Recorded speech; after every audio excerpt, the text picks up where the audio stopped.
Eu sempre tive acesso às melhores baladas, os melhores restaurantes, mas o problema estava dentro de mim. Eu era uma pessoa fracassada.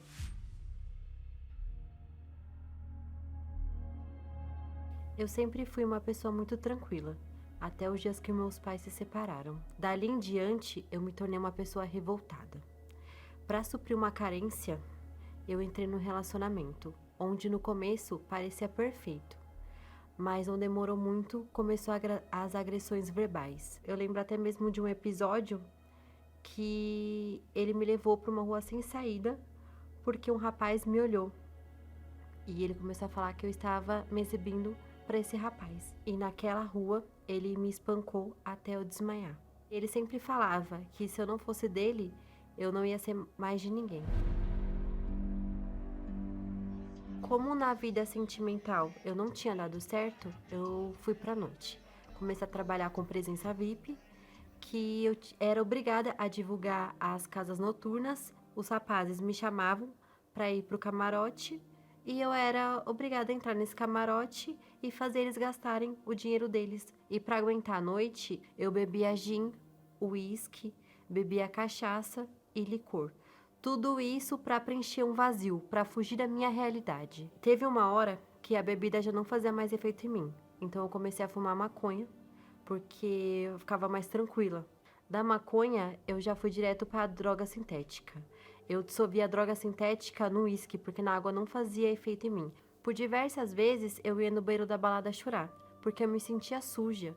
Eu ficava com várias pessoas. Eu era uma pessoa insegura, que me olhava no espelho e não conseguia ver beleza em mim. Eu não achava razão de viver.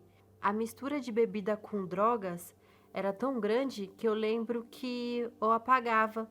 Eu não sabia o que eu fazia, não sabia para onde eu ia. Eu sempre tive acesso às melhores baladas, os melhores restaurantes, mas o problema estava dentro de mim, no meu interior. Eu era uma pessoa fracassada. E eu me lembro até mesmo de um dia que eu estava numa balada e fui embora com um amigo do meu irmão que estava bêbado.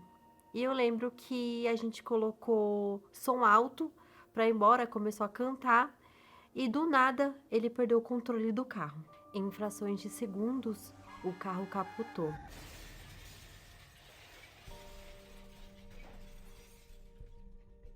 Eu lembro até mesmo do barulho das latas do carro, das peças se soltando. Eu lembro que eu gritava, eu falava assim, meu Deus, e fechei o olho e eu lembro que eu bati a cabeça no vidro, eu desmaiei. E eu lembro que quando eu despertei, eu olhei para o lado, estavam o pessoal da ambulância me ajudando, eu estava sendo socorrida e eu lembro que eu sentia o sangue escorrendo na minha testa e todo mundo achava que dali eu ia mudar, só que eu não mudei. Ali continuou a mesma Giulia, só que uma Giulia ainda pior. Eu não conseguia mudar de vida. Pelo contrário, eu recebia mais e mais propostas. Eu recebia propostas para ir para o crime e também para entrar no mundo da prostituição. Eu só não entrei por causa da minha mãe.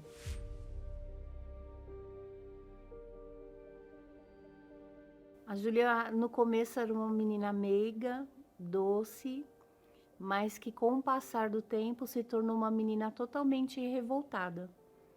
Arisca, que não aceitava abraços, não aceitava beijo. Eu, por falta de conhecimento, achava que ela estava passando mal por não ter se alimentado, mas na realidade não era nada disso, era porque ela tinha ingerido muita bebida e muita droga. Eu lembro que eu chegava em casa e ela estava saindo para trabalhar. E várias vezes nem chegava em casa. Eu dormia na rua mesmo, para não me ver nessa situação. Cada tipo de rapaz que eu ficava, eu era uma outra Júlia, eu tinha outra personalidade. E eu lembro que eu comecei a frequentar até mesmo baile funk, baile de rua. Eu lembro que nesse dia eu me envolvi em uma briga e acabei apanhando de algumas meninas. Era um domingo de manhã e eu me levantei para tomar banho, para me arrumar, para ir para a igreja. E quando eu olhei para o chão da sala, ela estava lá deitada. Na hora eu fiquei impactada, porque ela estava toda machucada, roxa, arranhada, descabelada, com a maquiagem toda borrada. E a princípio eu falei assim, o que aconteceu? Até mesmo assustada. E aí ela falou que tinha brigado. E eu falei para ela, levanta, vamos se trocar, vamos para a igreja. Ela levantou, pegou a pior roupa que tinha no guarda-roupa, uma calça de moletom, uma jaqueta, uma pantufa, e fomos assim para a igreja.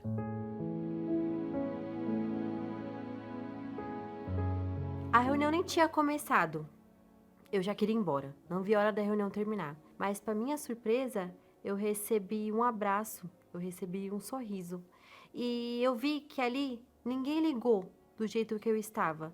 Porque eu estava com um bafo de cachaça, com a maquiagem toda borrada, toda machucada. E naquele dia, o que mais me chamou a atenção de tudo isso é que foi falado o que eu estava vivendo.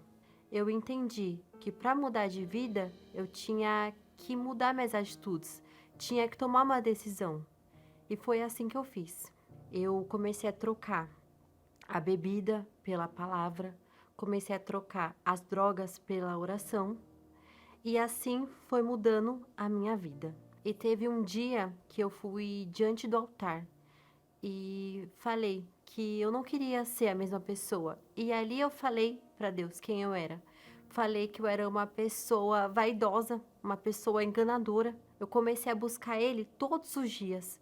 Eu ia de segunda a segunda na igreja pedindo o Espírito Santo, porque eu não queria ter prazo de validade. Eu lembro que eu ia na segunda, na reunião da vida financeira, da prosperidade com Deus, e pedi o Espírito Santo.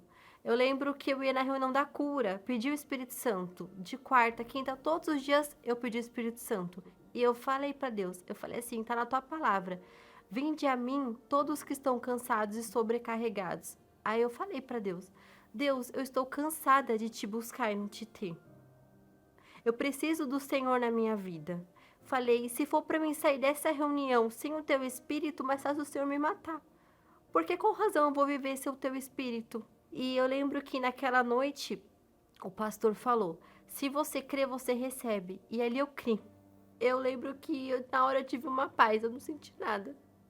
Mas eu tive uma paz tão grande que era o próprio Senhor Jesus falando que estava comigo, que Ele era comigo. E que a partir dali seria nós dois uma só pessoa. E eu lembro que eu saí abraçando todo mundo, contando para todo mundo que eu alcancei o meu bem mais precioso, que foi o Espírito Santo.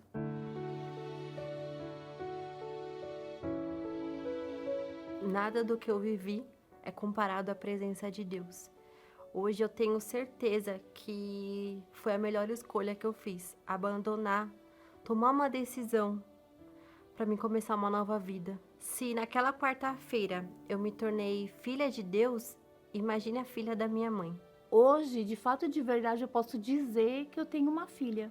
É minha companheira, ela me ajuda. Hoje trocamos ideias, trocamos informações, pergunta as coisas para mim, divide as coisas comigo. Quando ela tem alguma dúvida, ela fala comigo, né? E hoje nós somos amigas, parceiras em todos os sentidos. E o principal, parceiras de fé.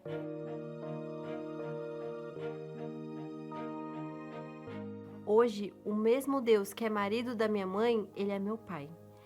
Eu vejo que hoje a presença de Deus basta. A gente não precisa de mais nada além dele.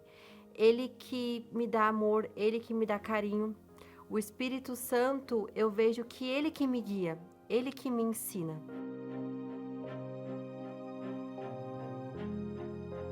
O que eu queria dizer para essa mãe que está me vendo, que de repente está passando pela mesma coisa que eu passei lá atrás, para que você não desista. Toda oração, todo propósito que a gente faz com Deus, nada é em vão. Muitas das vezes ela ficava pior, né? Mas eu não desisti em momento nenhum. Eu perseverei e hoje ela está aí, para a honra e glória de Jesus. E você, mãe, que está passando por isso, não desista. Não desista, olhe para Jesus, que a vitória é certa. Tudo é possível àquele que crê.